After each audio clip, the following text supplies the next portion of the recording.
I'm Anthony Geathers. And I'm Gregg Weiss. And we are the hosts of CASE-4-BASS. Hey everyone, this is Mike Visceglia, and you are watching CASE-4-BASS.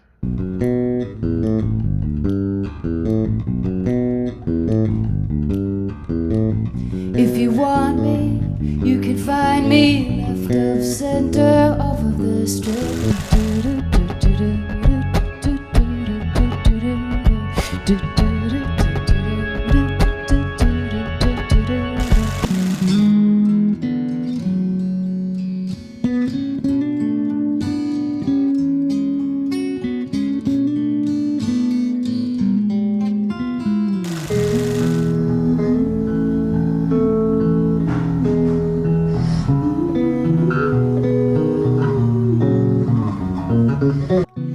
Have you anything to say to me?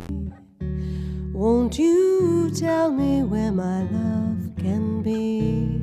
This is Mike Visceglia, a New York City homegrown bass icon. And he is the event, how do I say, his creator, and organizes a brunch for bassists in the New York City area, because the big thing is we never meet. If we're always gigging, we never hook up. We talk on the phone and we go, "Hey man, how you doing? We should hook up." And Mike nails it by having the word out, and people show. I didn't make the first one that recently happened lately, but Anthony did, and Anthony can tell us about that. But Mike, thank you for being on the show. You're welcome. Thank you very much. Happy to be here. And you know, the New York Bass Brunch that you're referring to has been going on for over 12 years now. Oh, so great! Over the course of that time, a lot of really great people have joined the party, as it were, and sat down for a nice little social time with fellow bassists. And we've had some big superstars and some just regular old folk bass players, you know, and it's a level playing field, so everybody's invited to the table. Awesome. Now let's take it back to when you first started, because obviously you mentioned before that you were on guitar first, and then you found your love for bass. So give us your intro to when you got involved in music, in the bass in particular. Yeah, well, you know, I was born in the East Village of Manhattan. My father was a semi-professional musician playing saxophone and clarinet and flute. And he exposed me very early to great music. So I was 3, 4, 5 years old, and he was playing me jazz and all the great jazz singers and players of the day. And well, that at that point in time, it was the 50s, but I took that love, you know, for the rest of my life. And when I was about 11 years old, I started, I wanted to start learning music, to play an instrument. I wanted to, for real, I wanted to study a little bit. So I took some guitar lessons, and that was very good, because it not only, actually, when I started, I wanted to play classical guitar, believe it or not. As a 12-year-old, I was like, that's the sound I want, the nylon string guitar. So I started taking some classical guitar lessons, and fortunately that put my right hand in a good position to transition to the bass, which I did in about a year after I started studying guitar.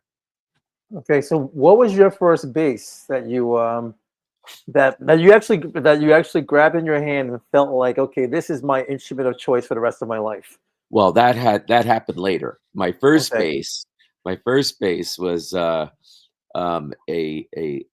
brand that certainly doesn't exist anymore. It is a very cheap brand called a Coral, Coral, and it was sort of like a hexagonal shape, and it was a pretty funny bass. But it was like, at the time, I think it cost like $40 or something, and it's something that at least I got started on. I actually joined a band, and started playing bass in a band when I was about 12. And even doing a little bit of gigging with that band, because they were all 2 and 3 years older than me. So they were like 14, 15, and we started playing like some school dances and things like that. So that's what I had. But the first time I got I think it was a 1968 or 69 Fender jazz bass Whoa, with a nice. block, with block inlays and all that. That was like owning, for me, it was like owning a Cadillac. I just carried Okay. that thing around and I showed it off and I played that, and that was like a beautiful moment for me. And it also set me up for the rest of my life to be a jazz bass lover. So pretty much every bass that I've owned since then has either been a jazz bass or a bass or an instrument based on a jazz bass with 2 single coil pickups. I'm going to coin a phrase, Anthony. Anthony and I talk about basses every day, and All the time. one of the things why he not? mentions is Fender DNA. How Yeah. there's something in that style of Oh, instrument yeah. that, even though it transcends a bunch of brands, when you don't hear it, you know it, and when you Yeah. don't feel it when you play it, you know it. Yeah. And I'm a Fender DNA guy. I'm a Music Man. I'm a G&L. I'm a Fender Jazz. And I got a Fender style custom fretless with, multiple high-end parts, Bartolini's and Kubicki body, ESP fretless, ebony neck, and Yeah. it's one of the things that we think we bond to as players. Yeah, I think it because I started out I on a Fender Jazz, and I think it just was something that I was so proud of and so attracted to, and it felt so right that I kind of just went with that for the rest of my life. I did veer off sometimes. I've had some Federa basses. I've had I had a Stuart Spectre, a couple of Stuart Specters. I went off in some different directions, but after all is said and done, I came back to Fender Jazz style basses, which is what I still play. Nice. Okay. So speaking of your influences, as far as you said, your dad got you into the idea of playing. So you heard jazz growing up, right? So what was the first piece of music that influenced your style of bass playing? Oh my goodness. I would say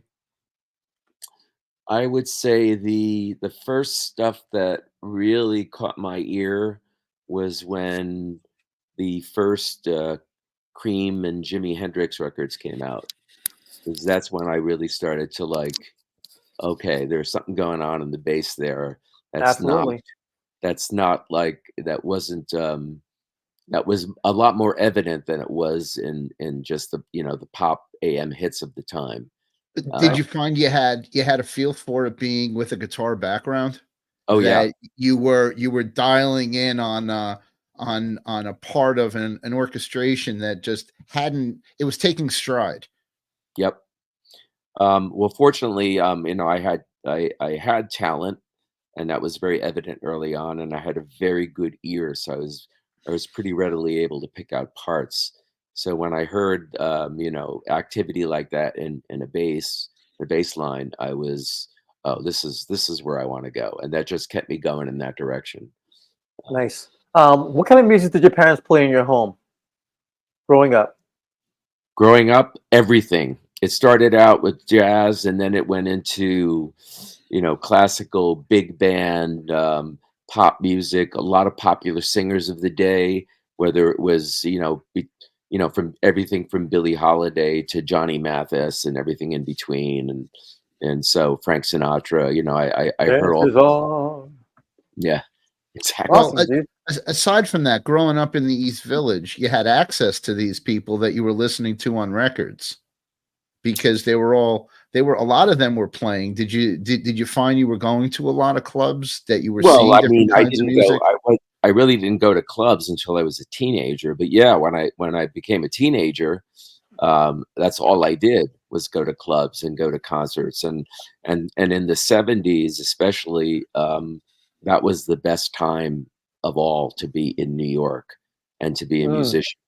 How far were you from the Fillmore? If you were in the East Village, you were right there. I went to the Fillmore when I was 14 the first time.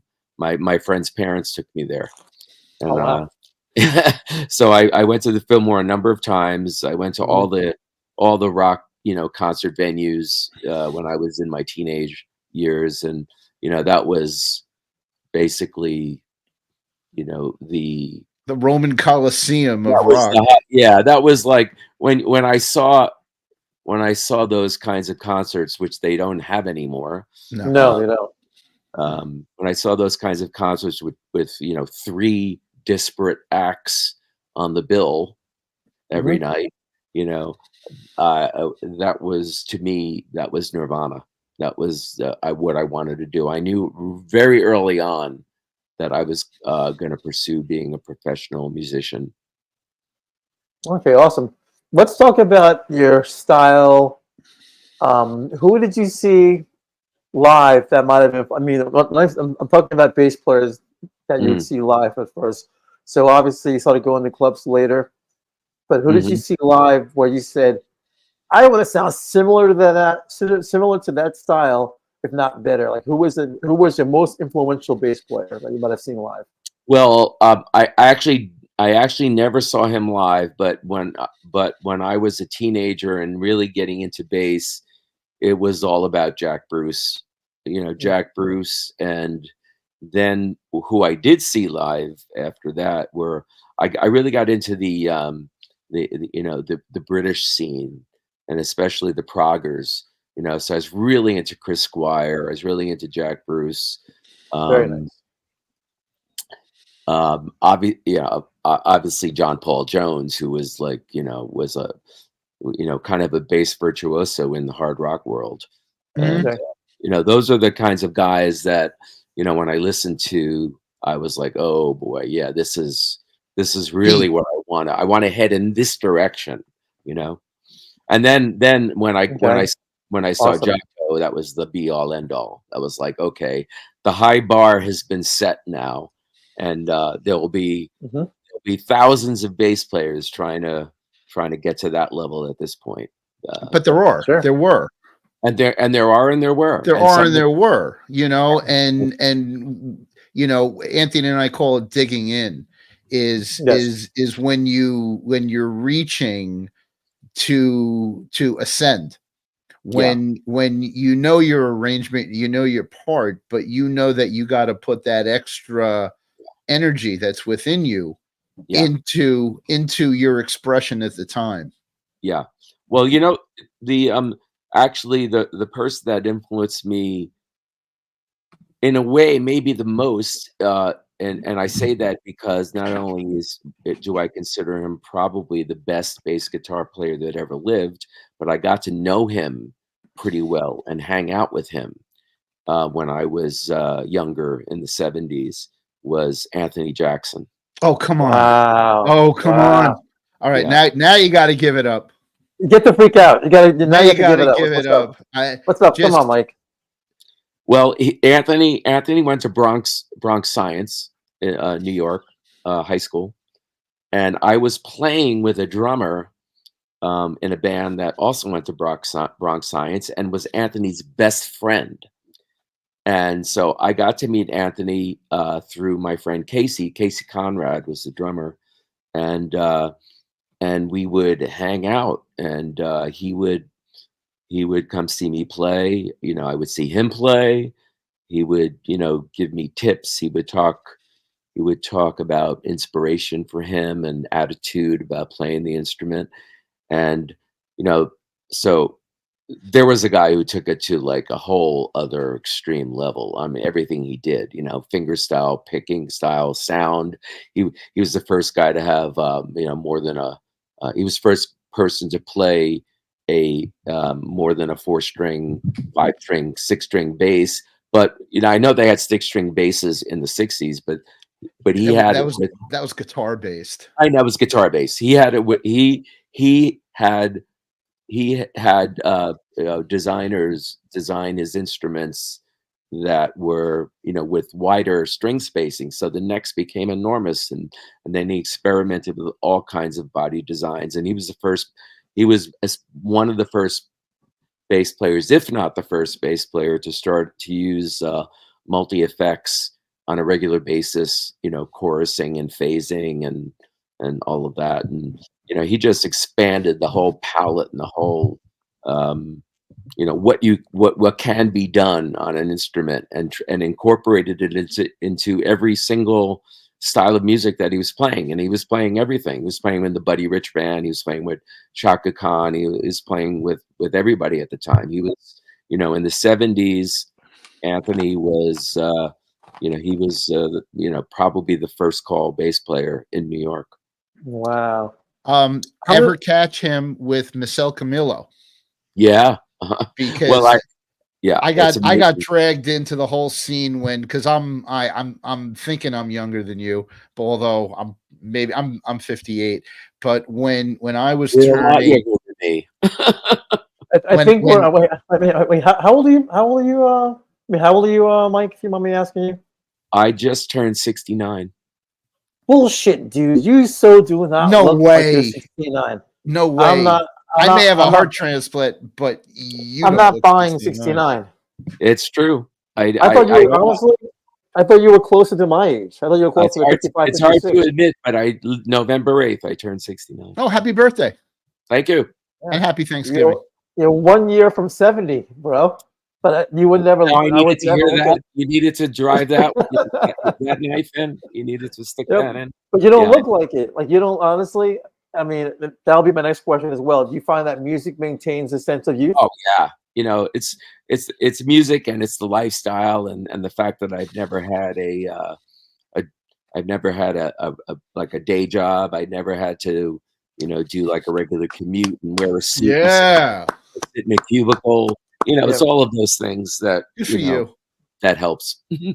Good for you. You didn't have that. You didn't have the day-to-day stress that most normal people would have. If they're non-artists. That's true, but but the stress of being a freelance musician my entire life has been in a lot of ways a lot more. Let's talk about that actually. Let's discuss that, because most people don't understand the idea of being a working player, and there is a lot of stress related to it. Look, there's a lot of reward in the sense that you're doing something that you love doing. Like you love the idea of playing. You're your own boss. You're kind of, in a sense, you have control of your hours. I mean, you really don't, but you do. But you know that you're probably working mostly at nights. But you're also dealing with the fact that if the phone doesn't ring, how are you gonna make your rent? How are you gonna make your rent? How are you gonna eat? So let's talk about that. Well, I mean, it's a kind of lifestyle and an attitude that most people never encounter and are scared shitless of encountering, because there's no built-in security to this at all. Everything I did from when I started playing, I did on my own. I had to make sure I had enough money to pay the bills, to pay the rent, to pay insurance. I had to make sure that I had health insurance. I had to make sure that I invented work as it went along. It's a hard life. There's no employee pension plans that your employers are contributing to. You have to do all of this on your own, and it's a scary thing.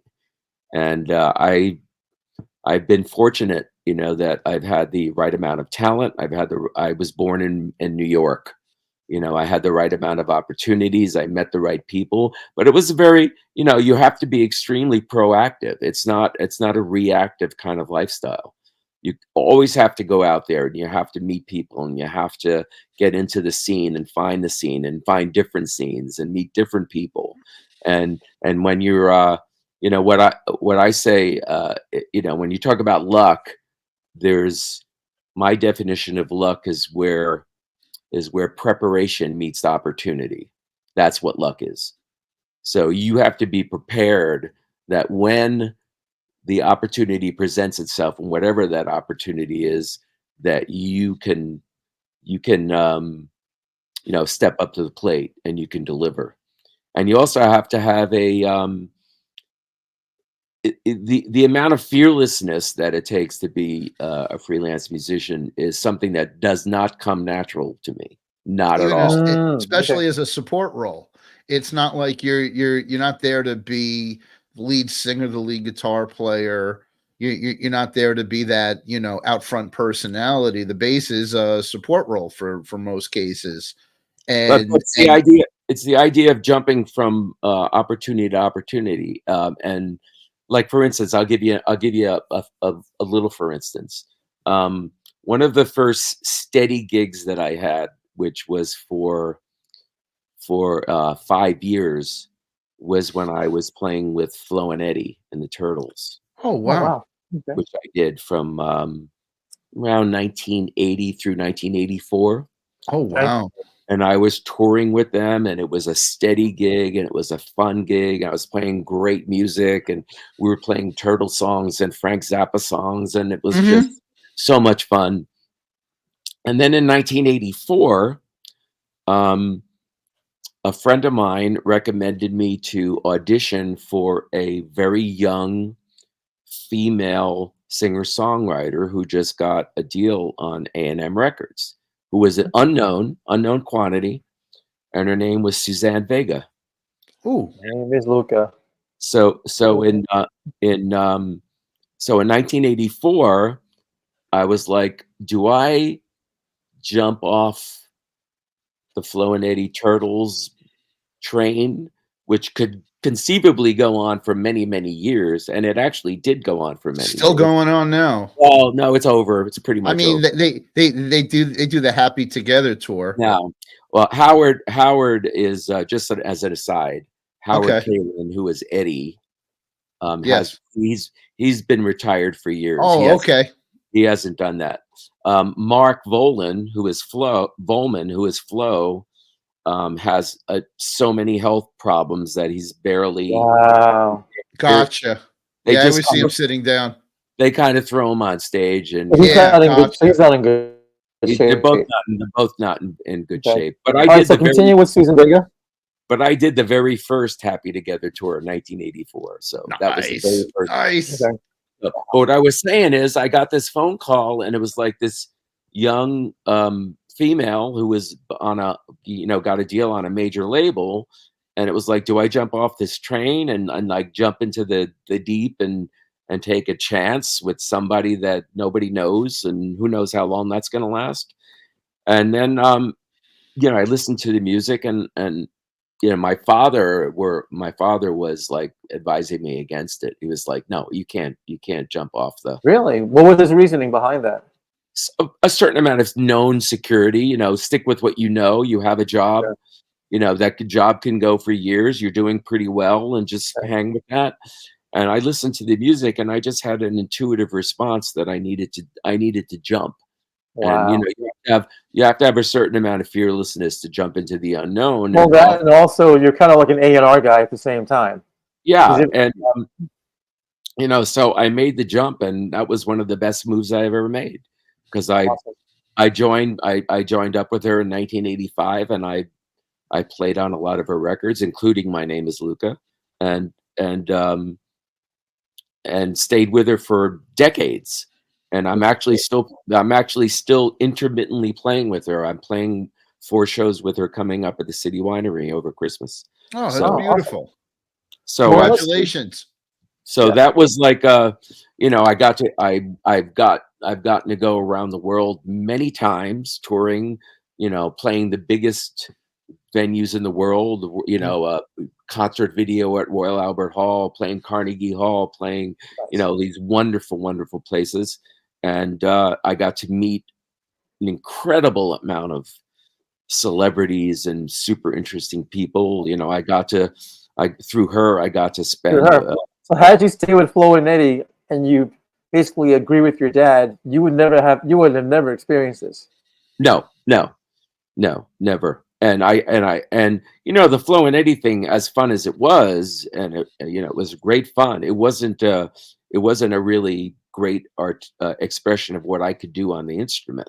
So when I joined up with Suzanne, I had a fair amount of leeway to explore things that I wanted to explore, and actually put them put them out in the world, and not only on the concert stage but also in the studio. So I've gotten my signature sound on some of those recordings, and I've gotten to be fairly well known for what I was able to do with her. And I have a kind of a fan base from around the world just from those past experiences. Mike, let's do this. Wait, hold on. Let me, while you're still on the credits, I want you to continue while you're on the credits. So you have Suzanne Vega. You've been touring around the world with her. So tell me about additional credits that you have as well. Oh, I have a lot of credits. The first first concert tour I did when I was 22 was I auditioned for John Cale. If you remember, John Cale is from the Velvet Underground with Lou Reed.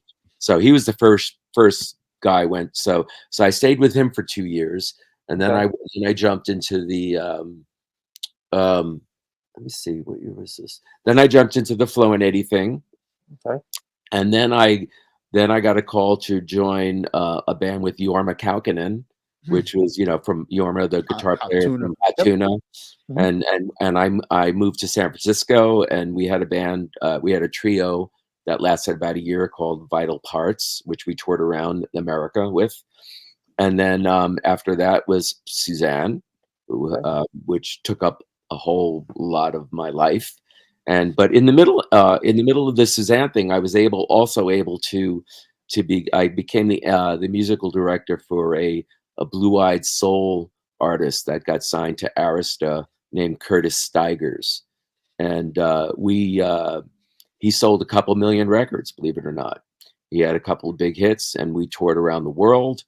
And I got to tour with Joe Cocker, and we did shows with everybody. We did shows with Rod Stewart, Elton John, Mike and the Mechanics. I did the entire with Curtis.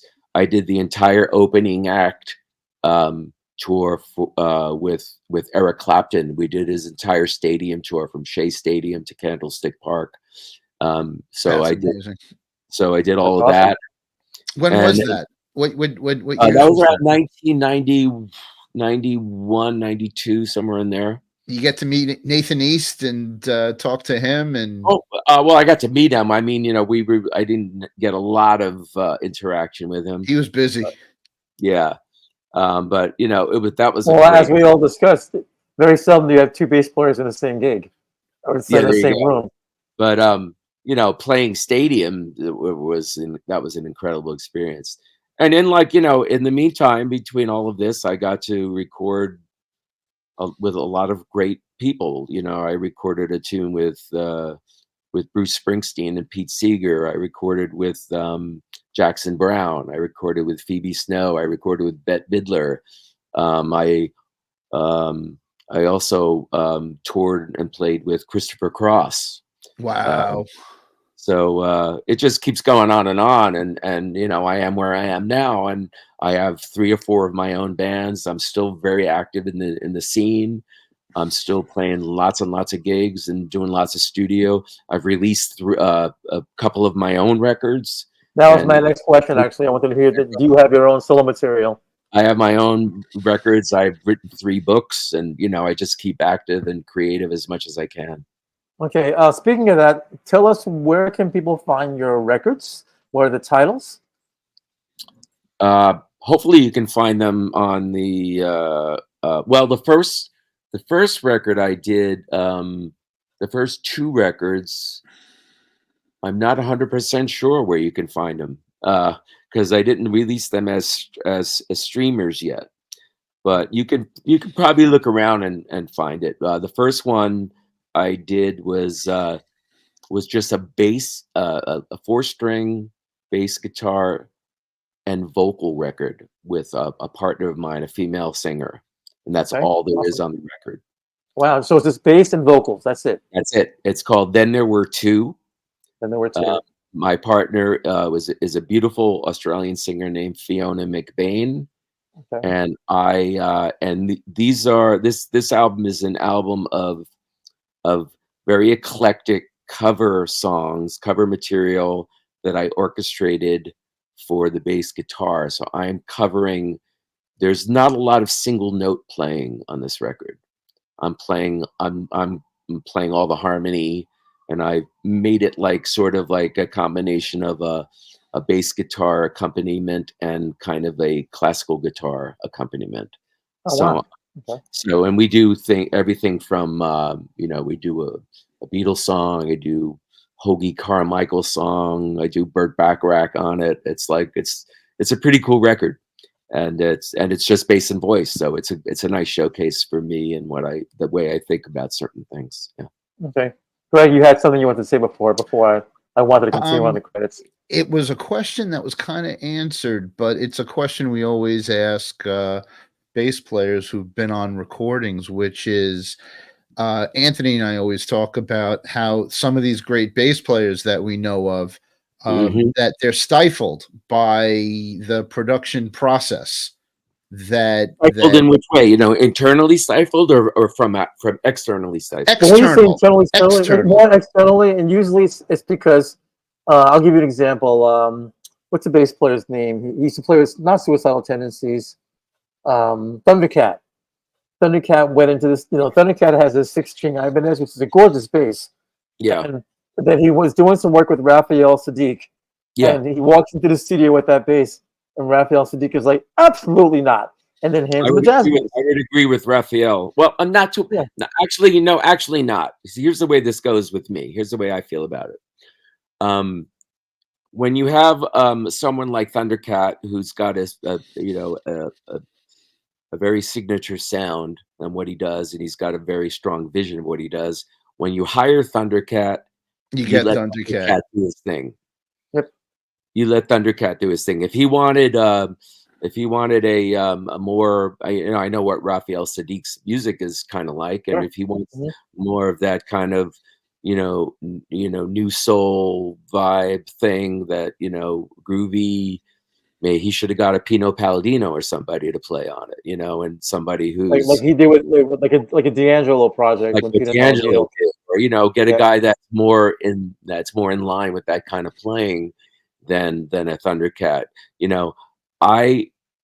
It's a double-edged sword. You want Thundercat on your record, you let him do Thundercat. You don't tell him not to do what he does. It's like anything else. You want Steve Gadd on your record, you let Steve Gadd do Steve Gadd. You don't dictate what the parts or what he's supposed to play, or the instrument that he's supposed to play it on. So, but I think that Thundercat's thing is not applicable to just any kind of artist. So I can understand Raphael's, saying that no, that's not what I want. I don't want a 6-string bass that sounds like that. I want something else. But then you have to get somebody else. You don't get Thundercat to do it. I guess. Well, surprisingly, I guess I'm asking it more in a relationship, because with like a Suzanne Vega, you're talking about more of a pop sound, something that's controlled, something that's I don't know if that's arranged or they edit it by feel. But when you're feeling it and you're being instructed to basically hold the line and play the root notes, is that something that ever happened? Is that something that happens a lot? Is it, it's you're a great bass player, but we need you to go bop, bop, bop, bop, bop, bop, bop. Well, I don't mind going bop, bop, bop, bop, bop if that's what the song requires. I mean, exactly. You do what needs to be done. But you're right in the sense that when I did Suzanne's second album, the big one that had My Name is Luca and Tom's Diner and all that stuff on it. When I did that was, we had, the band at that point in time had a lot of free range to develop their own parts and their own sound and what they wanted to do, their own ideas. And that's, I think, one of the reasons that record has such a signature sound. And there's a lot of contributions from very good players on that really got their ideas across on the record.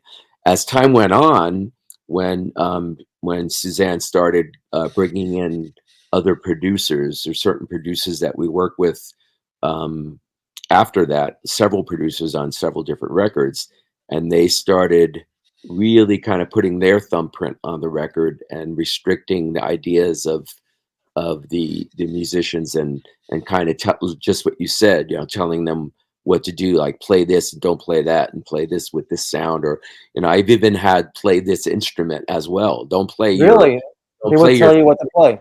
Yeah, don't play your Fender bass or this bass. Play this, play this bass. This is the sound I want. Which, when it got into that territory, I got more and more uncomfortable.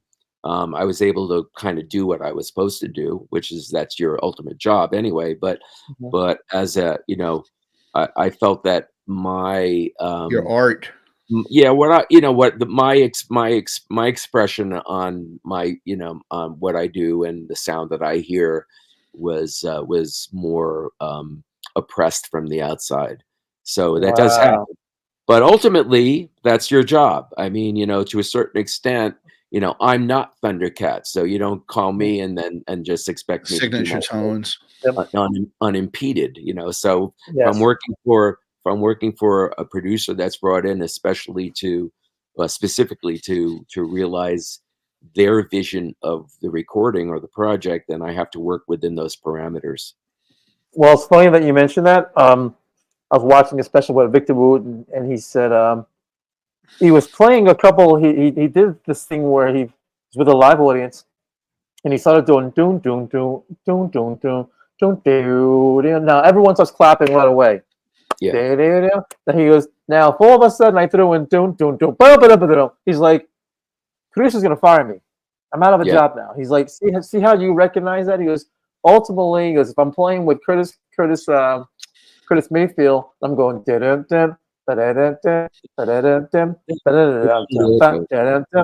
if he goes, if I go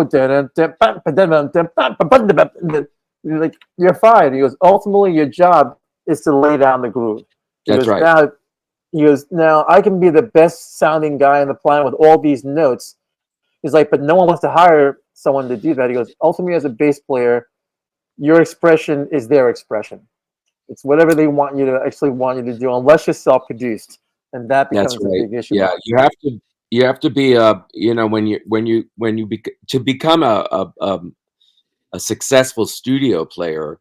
That's really that's really the job. The job is to kind of be very selfless, and you offer your stuff. You have the skill set that people are inviting, a producer or the artist is inviting you in to work on a project, a record, a film score, whatever it might be. Your job is to be a really congenial team player and do what the project demands, and try to take your subjective vision, keep that outside of the studio, unless you're invited to interject and offer that. Can I ask a question? Because you'd be the guy to ask this question. Over the years, and I'm going to say decades, and I'm saying this based on experience, especially recently, you don't carry amps. The way things have changed on these stages with these backlines is it's gone from multi-cabinet, multi-speaker Ampeg cabinets to everything to your DI'd with earbuds. Mm-hmm. And could you talk a little about that? Because I mean, just me as a player, like I go out and play clubs, and I got me a 2-pound 300-watt amp, and I got me an old Harkey cabinet refitted with an Eminence speaker, and I'm loving what I'm doing, but I'm seeing, and I talk to people out there, and everything has gone, I'll use the word hinky, in terms of having what you're used to and what you want, and I guess what you get when you get out there. Could you talk a little about that? Absolutely. I mean, first of all, amplification, speaker specifications, amplification has evolved light years from what it was in the 60s and 70s. Light years. So in the early days, you needed bigger enclosures and bigger wattage heads, which almost inevitably meant tubes and all heavy kinds weight. of circuitry, which Ampeg SVT that weighed like 500 pounds. Which inevitably meant weight, and especially on a bass, for me, to be able to like capture the the sonic spectrum and be able to move enough air that you actually feel like you're doing something. You needed these bigger, this bigger equipment, this heavy equipment, and as time went on, the cabinets, the speakers, the speaker specs, the materials, the amplification, just became much more efficient and smaller, and they've actually been able to succeed in making certain transistor amps sound more tube-ish, or by putting a tube stage in it, or little something that you could run the signal through. There's all kinds of ways that things that have developed that has made it a lot easier to stand on stage and feel like you're getting like the full range of the instrument and you're moving enough air. And so the equipment got smaller, it got lighter, and I'm very, very happy about that. And the other thing that a lot of musicians don't understand is, and this comes from my very, very extensive amount of live playing on all kinds of stages, from stadium down to small clubs, is that you don't want to have a lot of equipment on stage. You don't want to have big, you don't want to have big, loud sounding equipment on pretty much almost any stage. I'll like say a footprint you're talking about. Yeah, because in the older days, you feel very macho with like 2 Ampeg SVTs behind you, or whatever. But you're the what it sounded like out front might be absolutely horrible, because you're not giving the sound man anything to work with. You're overwhelming the whole mix. And Well, you better low stage volume, and then they have a lot of room to play around with. Well, that's the way to go. And as equipment got better, and as sound systems got better, which they certainly have, out front of house sound systems, the way to do it is by having smaller, really efficient equipment. And you want to have a great sound out front. You want to have the loudest, biggest sound out front. Mix yourself from the stage first. If you can't hear the guitar player, you're playing too loud. If you can't hear the drummer, you're playing too loud. You got to be able to hear the band in a combination of small equipment and a moderate amount of sound reinforcement through your monitors or side fills, whatever you're using. You have to do that first. You start turning up and overwhelming the stage and overwhelming the mix on the stage, you're handicapping the front of house sound person, and it's not going to sound as good. So I've played on stadium size stages with a 410 cabinet. Wow. And I'm totally fine with that, because you can just the other players can put a little bass in their monitor. I'm hearing enough in front of the cabinet. It sounds like a bass. It sounds full range to me, and that's all you need. Nice. Awesome. Thank you for answering that, because that actually was good. We want to hit subjects that they're out there in people's heads, but we don't have really people who are out there in the field discussing, the evolution. It's like all the equipment changes and we don't have a say in what's going on, and it's being thrown at you. And a lot of times there's no gap to adapt.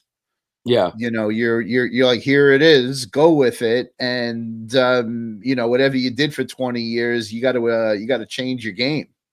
Well, fortunately, I mean, most of the backline companies and stage production companies, if you're doing festivals where you're not bringing your own stuff, but most of them are using, the better stuff, the more high end audio, bass cab, bass stuff, whether it's Aguilar or Hartke or whatever it might be.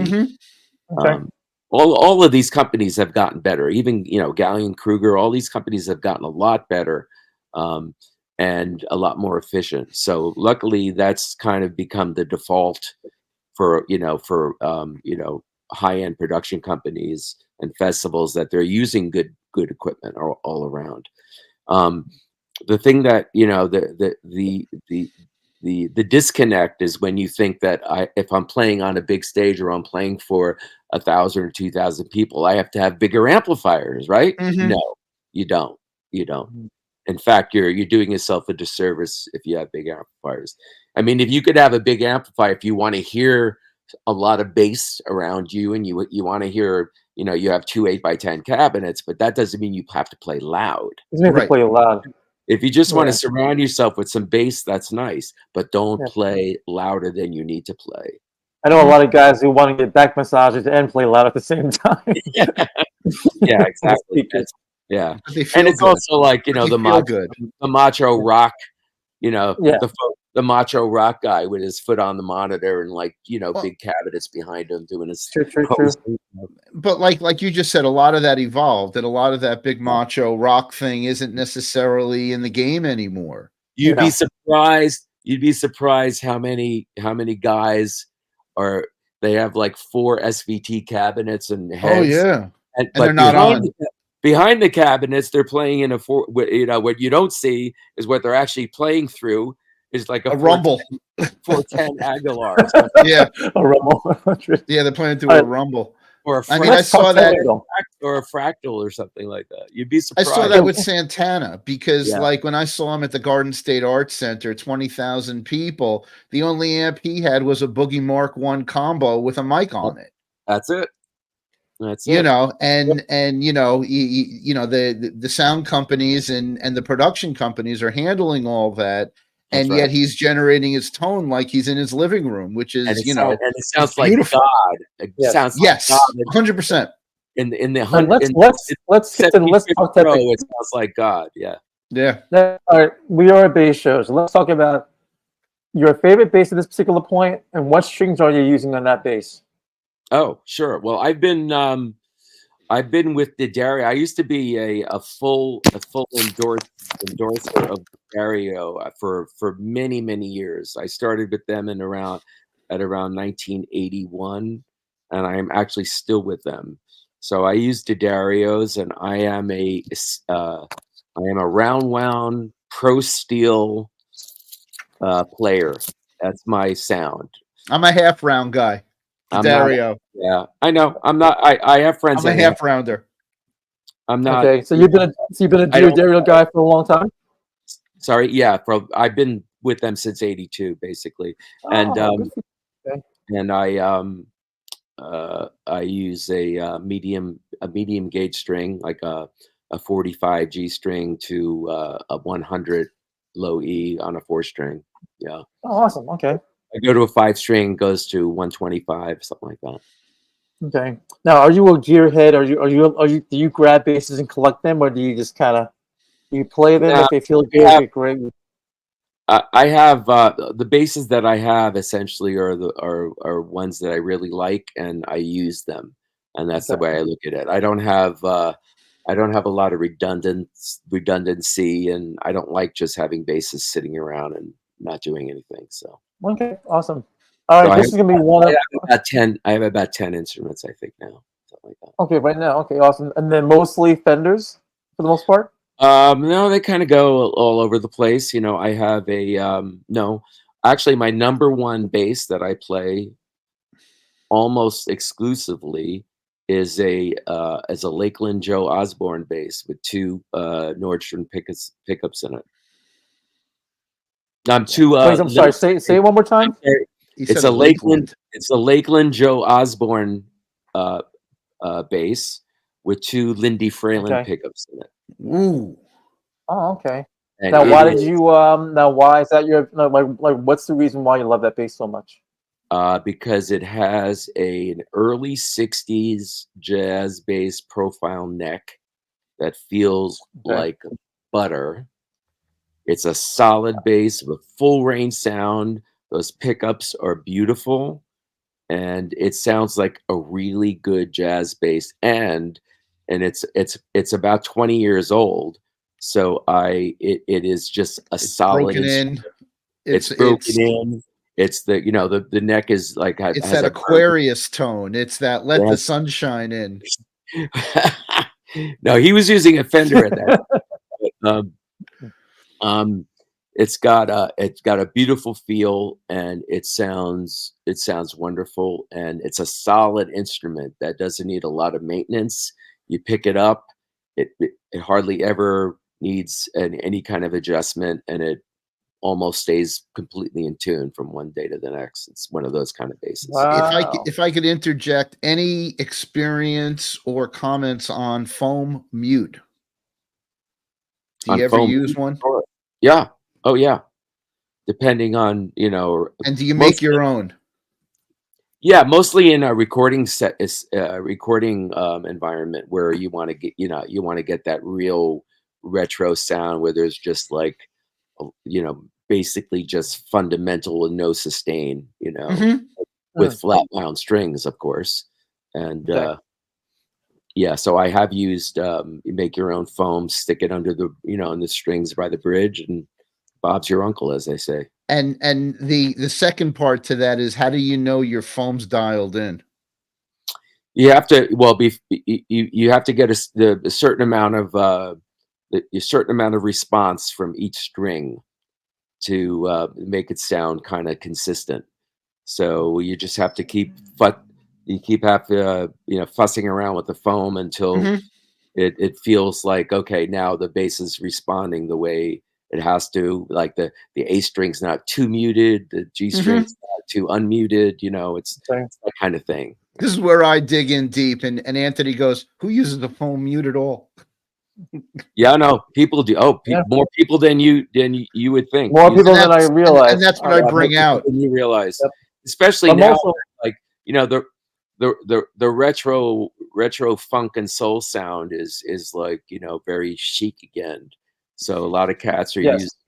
using like you know, older kind of weird basses with flat wound strings and foam mutes, and you know, trying to go for what they think is like the appropriate sound for the Well, I mean, back then that was original equipment. that's They right. Yeah. used to have Yep. original equipment as foam mutes, No, I and know it came on old jazz basses. yes, it did. Yep. I know. Yep. I know it did. It was retractable. Yep. All right. Yes. It was Yes. retractable. You All can right. bring it up. We're coming to an end to our lovely interview. I want you to two things before you go, because normally Greg and I have a thing of we have one last It's our last question out of question. 10,000 questions, and we go And then on it for like turns into 20 10 more questions. questions. So Yep. it may Yes, not be So the last question. Okay. yep. So two things I want you to discuss. I want you to discuss the books that you have written, the books that you have penned, and also I want you to talk in terms of what would you say to a young aspiring working bass player who well, he's aspiring to become a working bass player. Like, what would you say to someone like that person who wants to get in the market? But let's discuss your books first, and Okay. then discuss the motivation behind your books. Okay. So I was approached by Music Institute in LA to do two curriculum books. One is on oh my gosh, let me think here. One was on reggae. Mm, One was on, yeah, various was not completely reggae. It was at various playing styles, including reggae. okay. As far as I know, they're still using that book. Are you a big reggae guy as far as your bass playing goes? I really love it, but I'm not. Mhm. I wouldn't say I'm a big reggae guy. But yeah. Okay. But Got it. so one was on various playing styles, including reggae. They wanted to make sure that was in there. And then the other one was on reading. Okay. And so I wrote those two books, and then the other book was a labor of love book that it's called A View from the Side, which actually it's still in print and still can be bought, and people have bought it, and it's through you can get it on Amazon, but the original publisher is Wisdom Music, WIZDOM Music, and that's a book of personal stories, road stories that amazing road stories, and it's in the middle is a whole bunch of really cool interviews with great bass players from, you know, Marcus Miller, Will Lee, Tony Levin, Jeff Berlin, Duck Dunn, Even Colin Moulding from XTC, I got him in there. Great 1, player. 2, 3, 4, 5. Yeah. Great I love player, that though. bass line. A lot of expression. Oh, he's a great player. Great player. Very underrated player and very great player. I mean, you were around New York City all the time, and my big breakout and influence was I got dragged to McKell's, the original McKell's. Yeah. And few of the guys I met, one guy who isn't passed on, and I don't know if you ever met him, was Wayne Peswater. Wayne was a friend of mine, of course. I got that vibe, and he changed. I'm still friendly with his wife. Still, that guy, really? I saw him play with the Tom Rotella band, and with Clint DeGannon on drums. Who was another very good friend of mine. And it changed everything. Like you said, when you saw something and you said you knew you wanted to do this, it was that for me in the late 80s. And I got dragged down on an off night, and there's Tom Rotella, and there's Clint DeGannon, and there's this guy on bass, and the way he hit it. He had supposedly just come off tour from Buddy Rich, who had unfortunately had a heart attack and passed. And there's Wayne, and you talk about how a personal identity can take over a stage and be part of a group. Yeah. But he was the guy. I mean, I saw that whole solo he did that's on YouTube with Blood, Sweat, and Tears. Saw that live, and he's slapping and he's popping and he's picking. He was one of the cats, man. He's one of the he was. He's, you know, and in the 70s or in the 80s, he was one of the top 5 session bass players. Yes, he was. And he was in the Honey Drippers. Tragically, I mean, this guy was an athlete. He was an athlete. He was huge. He was built like a brick house. An athlete, never didn't smoke, didn't drink, nothing, and tragically dies of cancer. You got sick. Oh, wow. Wayne Peswater was unfortunately one of the most underrated, unknown. He still got the credits. He's still on records. But I met him before. It had to be 88, 89. And if I drift and sound old, you know, it's because I was 18, 19 years old sneaking into these places. Sure. But the two other cats that I caught there, the first one was Stanley Banks. Oh, yeah. Stanley Banks from the George Benson Band, playing a tambourine, you know, and on his foot. And you're going, how can the guy play tambourine on his foot and still do this? And the other guy was Avery Sharp. And I had the opportunity of seeing him with McCoy Tyner, who actually played this little club. I think I was there. I think I saw. Oh, come on. Oh my God. And Avery Sharp actually played an electric bass. Well, wait a second. Maybe not then. Because I only saw on 3 or 4 songs, he actually played an electric bass and put it down like it was kryptonite. But no, I never saw an electric bass with McCoy. So it was. I mean, I don't know if somebody just handed it to him or he just brought it, but he had the biggest hands I ever saw play an electric bass. And this is like what molded me was this free spirit attitude. Of playing, you know, and you'd go there and you'd see who it is with different players. And, you know, I saw Dave Weckl before he got signed to Chick Corea, filling in for Steve Gadd. And they'd always have these different bass players. But do you have any McKell stories? No, but I mean, that was where, you know, it was the holy shrine for stuff. It was the holy shrine for stuff. You know, and that's who you'd go see. I mean, they didn't use that name. People came from all over the world to go see Gordon Edwards and Steve Gadd and Cornell Dupree and Richard T. You know, it was the holy. It was like, you know, it was like going. You know, it really set my bar. It was like going to Mecca. You know, you have to do Mecca. it. Yeah, and there was no one there. I mean, and you witnessed the heavies. Letting loose. And it was also, you know, they created essentially they created an entirely new kind of way of playing, because it was all of their group, the group stuff was 98% about just playing the groove. The groove. It wasn't about melodies. Melody. It wasn't about the heavy like, soloing.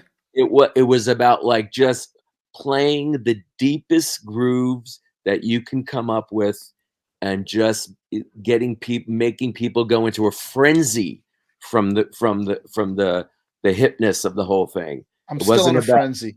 Yeah. Nice. So that's Okay, what now, the frenzy. Yes. That's on that note, yeah. I need to come to an end. Okay. So now this is going to be this is where you answer the question. What do you tell an aspiring young bassist who wants to become a working bassist? And this is the pros and the cons, obviously. Yeah, well, this is a very, very tough question. What I would, only because it has to be handled delicately, because this is the toughest time in my life for anybody that I know who's young, try to become a professional musician. What I would say to them is not think about pursuing this. Not think about the monetary rewards of pursuing it. That may or may not come, but to tip the hand in your favor that it may come is you have to work harder than you've ever worked before on your instrument. You have to be committed to doing it. When you think you've put in the time and worked hard, you have to work harder than that. That's the only way to rise above the fray. That's the only way to get recognition these days. The competition is fierce. There are a tremendous amount of really good players. The technique and chops have gotten, otherworldly, but that's not really that's not what it's all about. It's about you working and learning as much about your instrument, as much about every possible style that you can learn, and committing yourself to doing it, living and breathing it and eating it. And that's the only way you can tip the hand in your favor. Wow. Thank you. Words of wisdom from Mike. It's a great talk. I can't wait till I actually make it to the bass. Thank you very much for being on the show. Thank you guys, and stay well. Round of applause for our guest. And I hope to see you guys soon. This is great. Yes, man. you will. You will. Take Thank care. you very much. You will see us both at the lunch again.